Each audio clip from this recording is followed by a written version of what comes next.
God is risen, I believe, from our prison we're relieved. He's our Savior, dear and true, life eternal for me and you.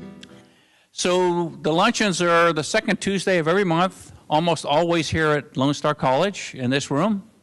And we don't charge for lunches, but we appreciate any a donation, if you would, to defray the cost. It costs us $10 per meal. So if you move to do that, please just leave it on the table. And in July, we have, and you have these on your table, Don Campbell will be speaking. And Don has done a lot of things, but he was foreman of the Ark Expedition Project in Turkey, where they're uncovering what they think is the Noah's Ark. It's a great story. He's always entertaining, so if you haven't heard Don, you'll enjoy him. He's an entertaining speaker and has some great experiences there in Turkey with what he's done, as well as other things in his life. So I'd like to introduce our speaker, Tom Vogt. Tom's a good friend. He and I have attended church together. We've done men's retreats together, men's leadership team. He served in the oil and gas industry for many, many years. He's held sales leadership positions with companies such as Cameron and Polyflow. And he's now commercial manager for Forum Energy's production equipment business unit. Since he had a Damascus Road experience in 2000, he's been an on-fire evangelist and boldly tells anyone about Jesus Christ. He's just on fire for that, and he has a special passion for sharing God's love and forgiveness to the incarcerated through the Kairos Prison Ministries, and I know he'll be talking about that today. He's been married to his beautiful wife, Valerie, for 27 years. They have 3 adult children, a granddaughter, and in August he has a grandson on the way. That's pretty neat. And so it's my pleasure to give you Tom Vogt.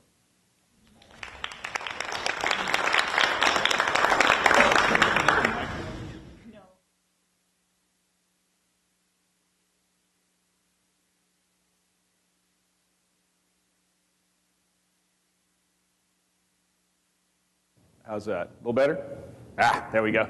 So thank you for inviting me, Paul. You've been bugging me for about, almost a year now to come out and do this. And I reluctantly agreed. And the only reason why I agreed is because I was thinking of the movie Ben-Hur. And if you're familiar with Ben-Hur, it's this sweeping drama. It's huge. It's an epic with all these amazing events and encounters. It's a life worth watching, right?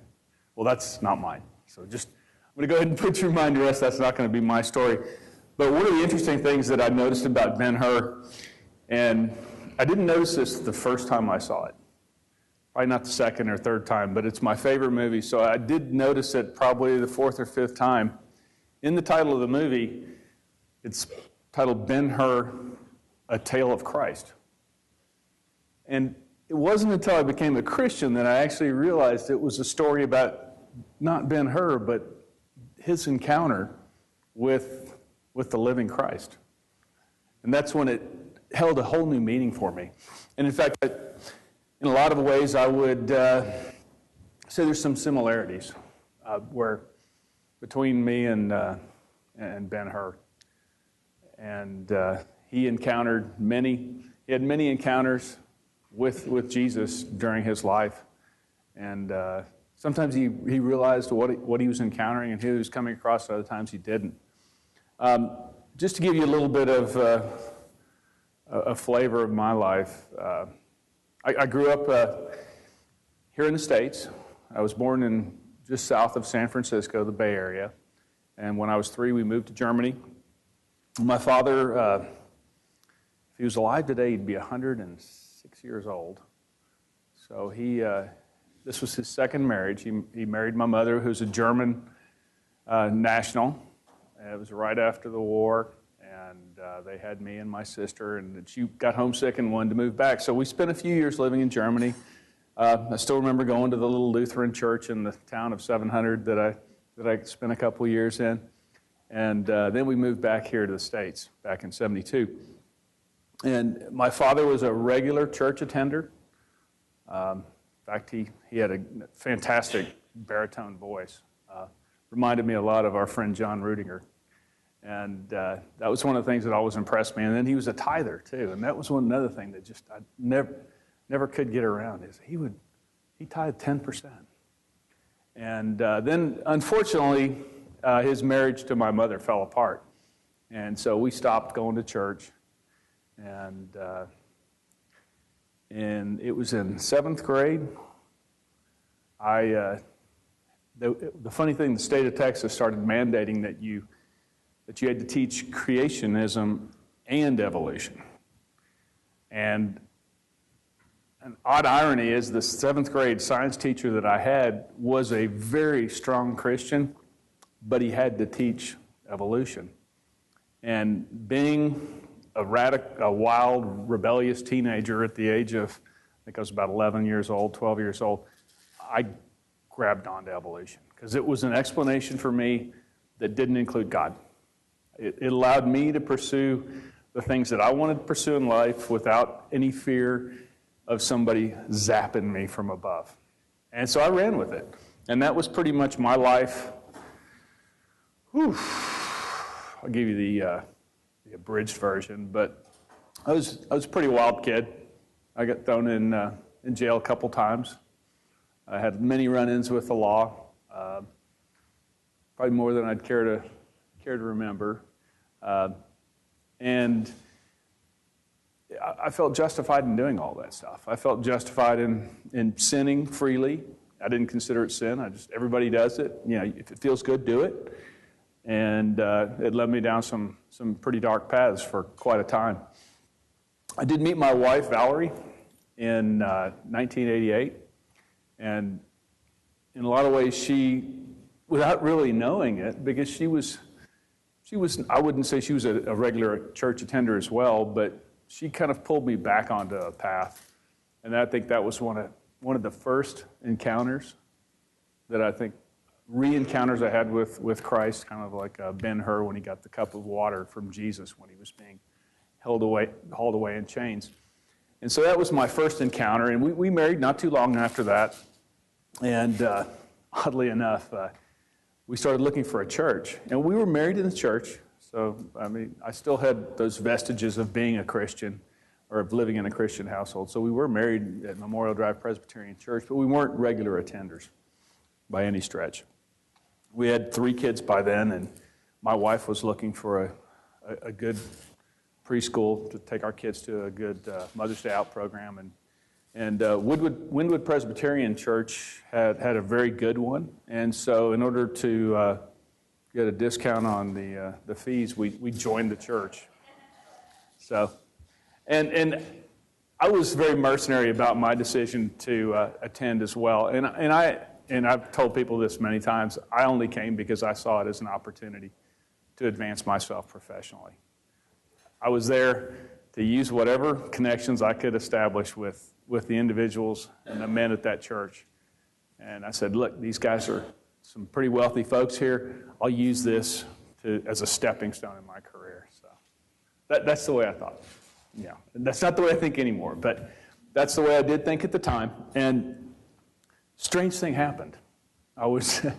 So we started teaching Sunday school. I don't know how my wife roped me into this. And again, I wasn't a believer. I'm the atheist, maybe shading towards agnosticism, but pretty hardcore atheist. And I'm going strictly for mercenary reasons, for selfish reasons. So she decided to substitute teach over the summer, 3rd, 4th, and 5th grade. And I was there just to be the enforcer. I'm about to walk off the stage here. So I had all these 3rd, 4th, 5th graders. Some of them were the associate pastor's kids, and some of them were other kids from the families that we knew in the neighborhood. And I think we were 2 weeks into it, and our children's director comes in and says, Tom, Valerie, next week, Tom, you're teaching this class. Valerie, I need you in the 1st grade room. She hands me the agenda for the rest of the month. And I'm like, what? Excuse me? And so I had to start reading this. And I just agree. If you knew who Kim Watson was, you'd say, wow, how do you say no to Kim? And she had this bubbly personality. You just wanted to do stuff for her. Even if you didn't want to do it, you wound up doing it. And so I took it home with me, and I started reading the devotional for the teachers.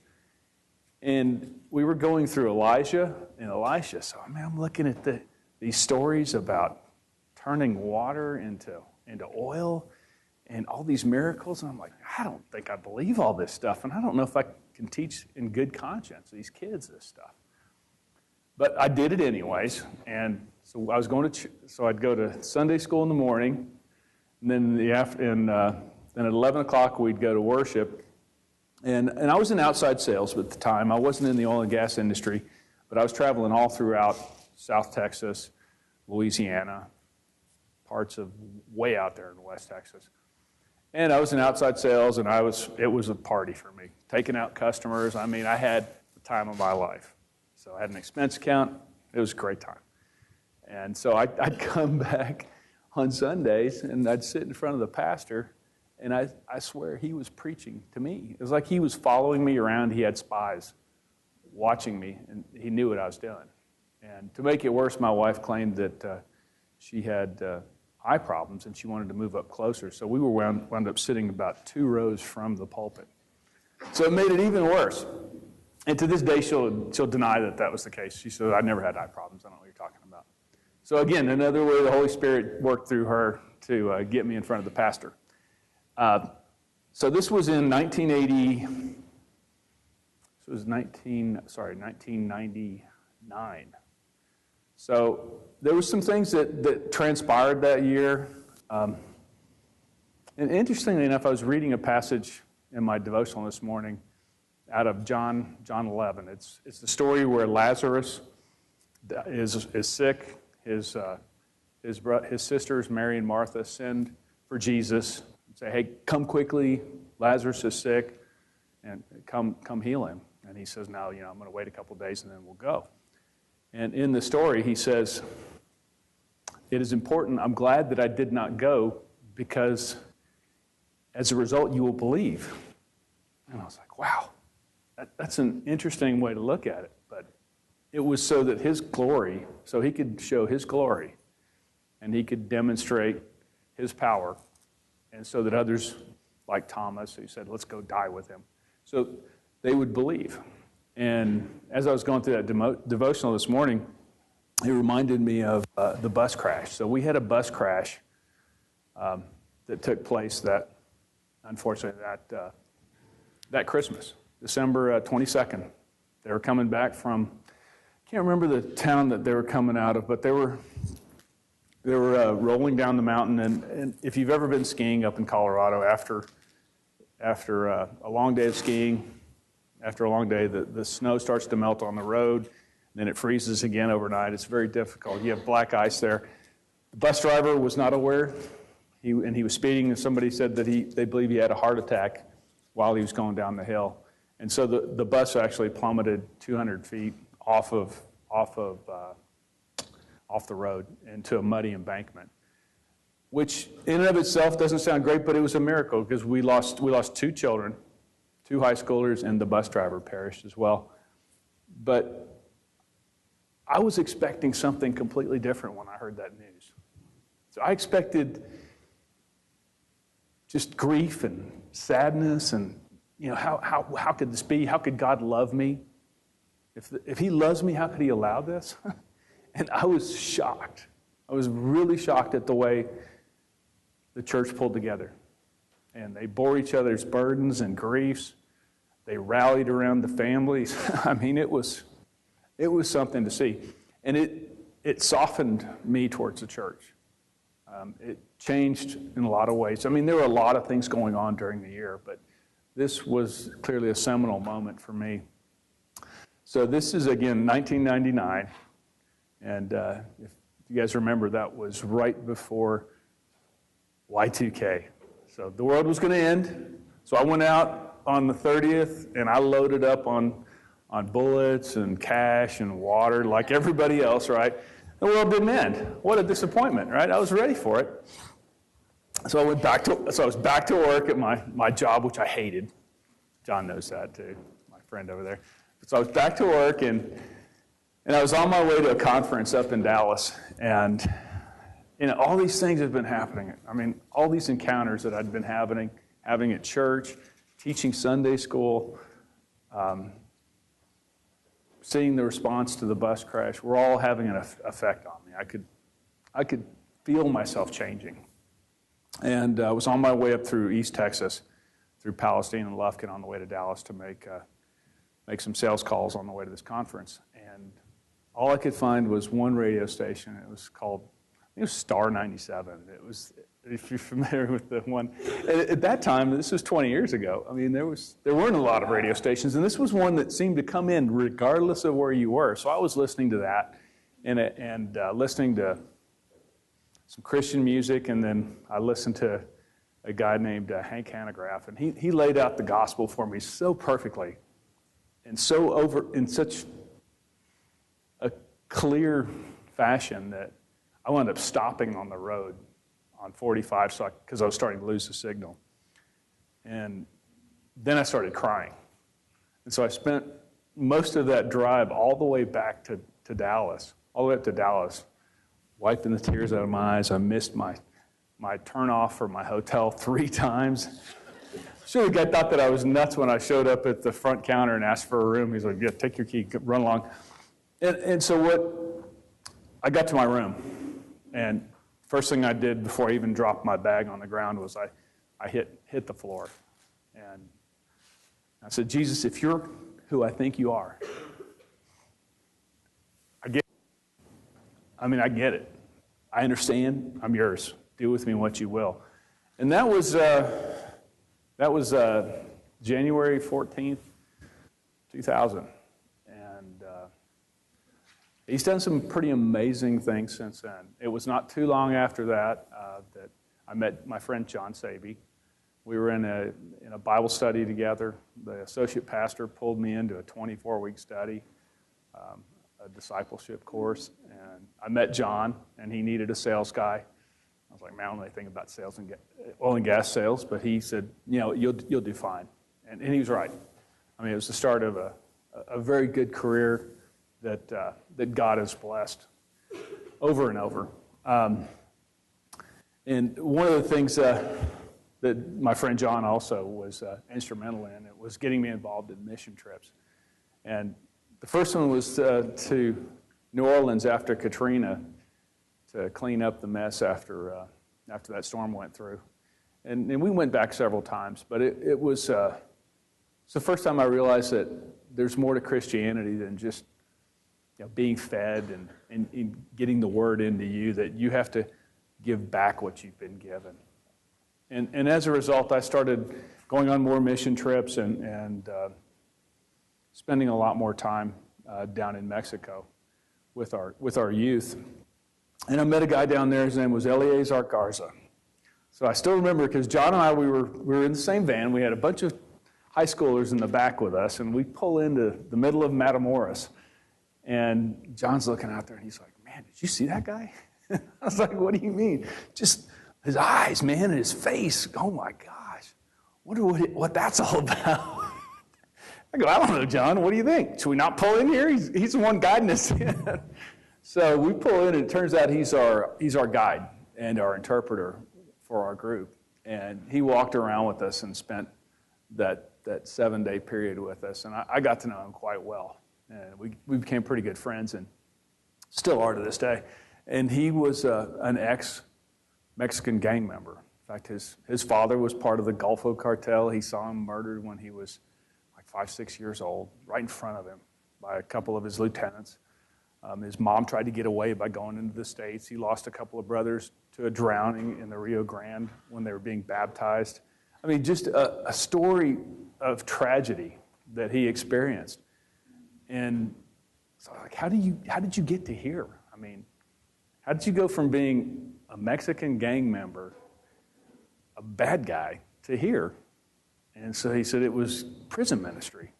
And he told me the story of how God used his time in prison and a ministry called Kairos to bring him home. And it was a compelling story, and he wound up sharing it one of the last nights with the rest of the group. And after that time, I decided that I wanted to do prison ministry. And the opportunity arose about 4 years ago. And the group that I'm involved with now, it's called Kairos. And they have, I left some notes for myself, and they're probably over there, because I can never remember all the numbers. But they're in 10 countries, and 47 prisons in Texas have Kairos organizations in them.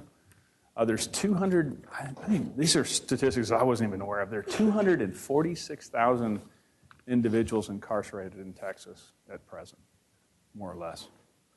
And this is a statistic that I'm not proud of. None of us should be, but we have the highest incarceration rate, not only of any state in the U.S., but globally.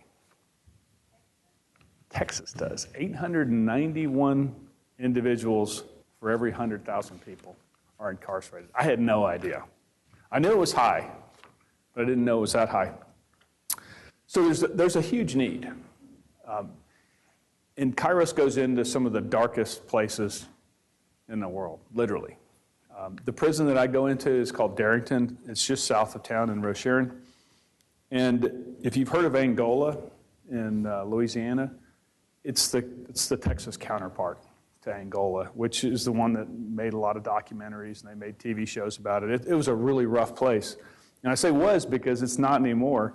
In Darrington, it was the same way, and it's not anymore. Prison ministry has been going on in Darrington for 30 years now. And the difference between what it is today and 30 years ago is literally night and day. It truly is. And it's partly the effect of Kairos, and also, I can never remember his name, but the Heart of Texas, what is his first name? Anyways, it's an organization called Heart of Texas, and they started a ministry, a seminary in Darrington. And between the seminary and all the other ministries in Kairos, it's transformed that prison. So there's a vibrant Christian community inside the prison. And not just this prison, I dare to say just about every one that is working with Kairos. And it's twice a year we go in, and we conduct a 4-day weekend. We have 42 members come in, and we essentially give them a short course on the gospel. It's a short course on Christianity over the course of 4 days. And the transformations are nothing less than astounding. I mean, when you see somebody that go from being a hardened criminal, a hardened gang member, to just their heart is soft and they understand why they're here, it's amazing. I don't think I've ever come out of there without crying like a baby, because you see these stories and you see people that didn't have a mother, didn't have a father, and now they have a family, they have a father, and they have brothers everywhere surrounding them. And it's truly transformative. So I have a special passion for that. I just led one back in April, and it was an amazing experience. It truly is. And I don't want to capitalize all my time on that, but that is something that I do have a heart for. And I encourage you, if you have any interest in it, I'd be happy to provide you more information. We go twice a year into the unit. We go in every Saturday and have small groups that we've set up. So the prisoners actually get together. It's much like we get together, men and women, in our small groups and sharpen each other, just like iron sharpens iron. And that's their church. I mean, they literally are living out the gospel in prison. And it's a transformed place as a result. So there's a benefit for them, and there's also a benefit for us, because when these guys come out, they're different. They're not the guys that went in. So it's a real benefit, true benefit for society. But I'd be happy to discuss that with you further. Talk about oil and gas if you want to talk about oil and gas, the boring stuff.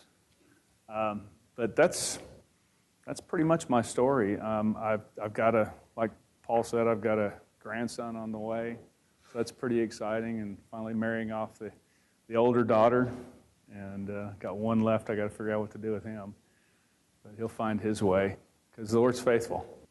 And if there's one thing I've learned in these past 18 years is that when I stop trying to control my own life and let Him just work in it, He always seems to smooth out the rough patches. And if He doesn't, He makes them much more bearable. And I'll leave you with a passage from Isaiah 26:3. And interestingly enough, it was one that I'd scribbled on my whiteboard in my office back in January of this year. And it's one that I had kind of decided to use as a reminder of who I belong to. And it goes, of course I'm going to freeze up here. So it's he who, but I've got my handy Bible here. All right. Can't pause that camera, can you? So at least this way it'll be right. So you keep him in perfect peace, whose mind is stayed on you, because he trusts in you. Trust in the Lord forever, for the Lord God is an everlasting rock. And if you can trust in him, the peace will flow, because the things that buffet everyone else in this world and cause them to lose heart and to lose faith, they won't. Because ultimately, this is not our home. We're sojourners. We're on our way home. And when you come to that realization, and you know that this is just a place we're passing through, this was never intended to be our home. Our home was always intended to be in the Garden of Eden with God in his direct presence. And that's where we're heading. And if you can remember that, all the stuff that you have to encounter should point you towards that and be a reminder of that. God bless you all, and thank you. And if you have any questions, I'm happy to, yes.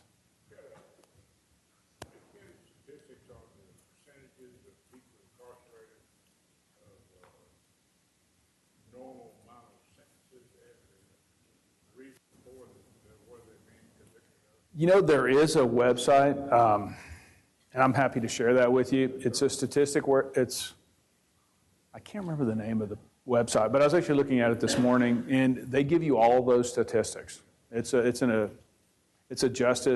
prison justice initiative website, so they compile all those statistics. So, I mean, they break everything down from the nationality, the race of the individuals in there, what they're incarcerated for, what the average sentence is. So it's pretty comprehensive. So it's a great resource. And I'm happy to get that for you, Pat, if you give me an email address. Yes? So the next one is going to be at the end of October. So we typically do it at the end of October and then again at the end of April. And so we start training for it usually about August for the one in October. So we have an outside team and an inside team. Since it is a men's unit, only the men will go in from the team. But we have a massive need for a support team on the outside. So there's a lot of the guys' wives and a lot of women that are not married and just want to be a part of that. They support the team by praying for the offenders that are on the weekend, praying for the team members, preparing food. There's a lot of things to do. So they're actually a huge part of that weekend. So if you're interested in that, I'm happy to. You know, I had some Kairos cards, of course, and I don't have them with me, but the Kairos website, am I? I don't think I am, but it's Darrington Kairos. And I think, is my email on the flyer? No.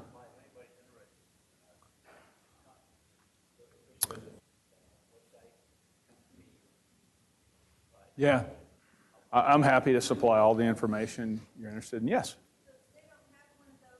They do. They do. Yeah, it's awesome.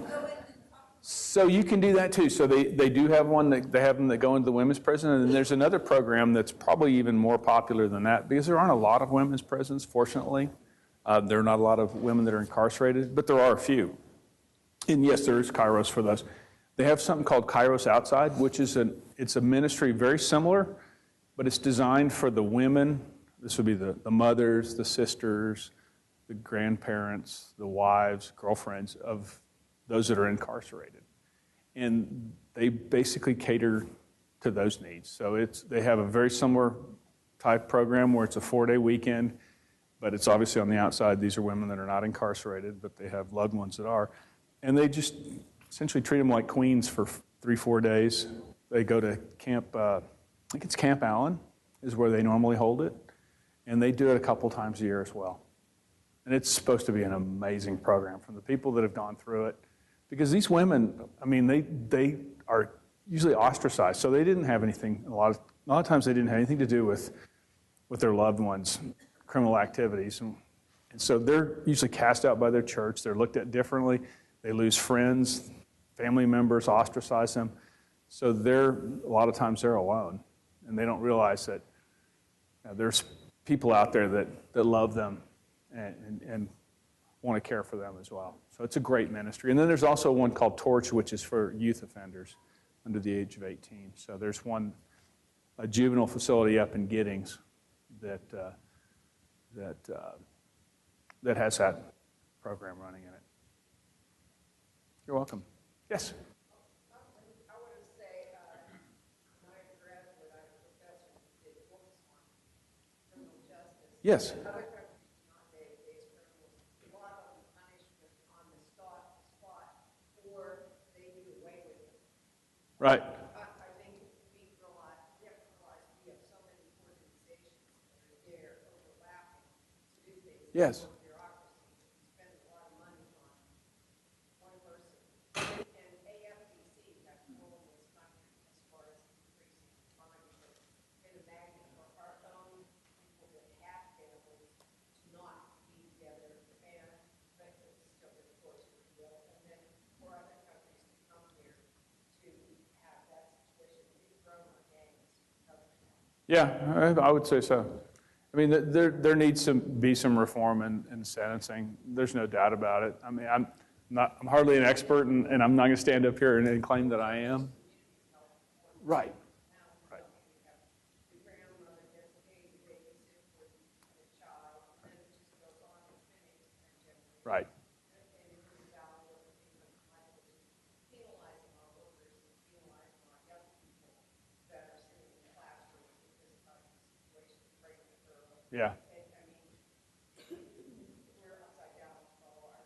Oh, so there's no doubt about that. So one of the interesting things when I first encountered prison ministry is, and I had this discussion with somebody, I go, you realize that the state is asking us to come into a state-run facility, a government facility, and preach the gospel. But you can't do it at school. So after it's too late, when they've already gone down that road and they've had no moral guidance whatsoever and they haven't been exposed to the gospel, that's when you can expose them to the gospel, but not beforehand. The world is turned upside down. But it's the one we live in, and Christ has called us to a time such as this. And so we're supposed to make the best of that, and we're supposed to, in our going, we're supposed to share the gospel. We can't change the politics of this country. At least I can't. I know I can try to I've got one vote like everyone else, but I do have God's Holy Spirit dwelling in me, as do all other believers, as do all of you. And when you preach the gospel, changing one heart at a time, that changes the world. And so if you remember that, it's easier to get around all the politics and all the divisiveness. And that's really what we're called to be. Yes, sir. Am I hitting one yet? So when we were at the retreat, I asked you how you get involved. You told me what it's like the very first visit. A lot of people would like to know, but what is it like visit or any normal visit, what can someone expect if they want to get in? So it's pretty interesting. So the first time you walk through that Sally port and you hear that big gate slam shut, it's pretty intimidating. I mean, it really is. So I mean, you're facing a compound, and it's interesting because during my younger, crazy, rebellious days, I used to drive by this prison all the time and wondered if I'd ever wind up in here. Dead serious, because it was on the way to the beach, and I had a couple of buddies. We went down there, and I can't tell you how many times I've been stopped along that stretch for things I shouldn't have been doing. But you see this compound with this high, it's a double fence. So if it's a maximum security, they have two fences. Minimum security is one fence. So it's two fences. There's a walk in the middle. It's electrified. It's got razor wire, and it's pretty imposing. And you got turrets stationed all the way around, and you got guys that are armed, and they shoot first, ask questions later. And I don't want to give away too much, but so when you walk in the first gate, usually what they'll do, if you're a first timer, they'll tap you on the shoulder and they'll say, "Turn around." And you turn around, and there's a sign that says, "Hostages will not be taken. We will not release anybody." So, I mean, it's more for the family members and for the prisoners. Everybody knows that there's no hostages. I mean, if you're holding somebody, trying to hold somebody hostage to get out of there, it's too bad, yeah. Now, all that being said, in the 30 years that they've been doing it at Darrington, I've never heard of one incident where somebody was taken hostage or anything that was even close to that. So I've had guys that jump up and get pretty mad at me, not because of what I'm doing, but because of what they're hearing and what God's doing in their heart. When they start, when the Holy Spirit starts digging in and working on that heart of stone, it makes people uncomfortable. It sure made me uncomfortable when I wasn't a Christian. And it really, these guys, they don't know how to process that in a lot of cases. And I had one guy, he was a pretty big fella, and he was one of the gang members, one of the heads. He jumped up and he started getting in my face, and I'm just like, "Hey, buddy, I'm just here. I'm here. I'll listen to whatever you had to say. I'm just bringing Jesus. I'm just bringing love here." "All right, well, okay." And he sat down, and then after we had some more sessions, he was okay. But it's a very controlled environment. So if you were to go in, there's a lot of, everybody's locked down. I mean, they're not just like roaming the place. We typically spend most of our time in a gym, which is where we conduct the 4-day weekend. And then if it's a Saturday small group, which we call Prayer and Share, that's going to be in the prison chapel. And again, you spend a couple of hours in there, and you're intermingling with the offenders. But for the most part, they're very respectful, especially in the chapel because it's all Christians. And even within Kairos, they're all very respectful. They're still cons, and they'll still play you if you'll let them. But they're not going to shiv you or anything like that. You're not going to get stuck. Yeah, it may not even be a verb. Shiv, to shiv. No, shiv. So, but it's a little intimidating the first time, but after you've done it a few times, it just becomes old hat. It's fun, really is. So, I've had guys in there that have told me that it's the best thing that ever happened to them, getting put in prison. Not because they like being in prison, but because it gave, if they wouldn't have been put in prison, they would be dead, and they would not have found Christ. And that's where they slowed down enough and got away from some of the influences and had time to think, because you get a lot of time to think when you're in prison. And God uses that. He uses that time alone and that quiet time to make you recenter everything and look to Him. So it's a really a cool place. So some of the guys that I talk to on a regular basis, I said, "Look, I've got more in common with you in here than I do with a lot of folks out there in the free world, just because they're true Christian brothers that are living out their walk in prison. They're reformed for all intents and purposes, but they still have to pay for their debt. Anything else? Thanks.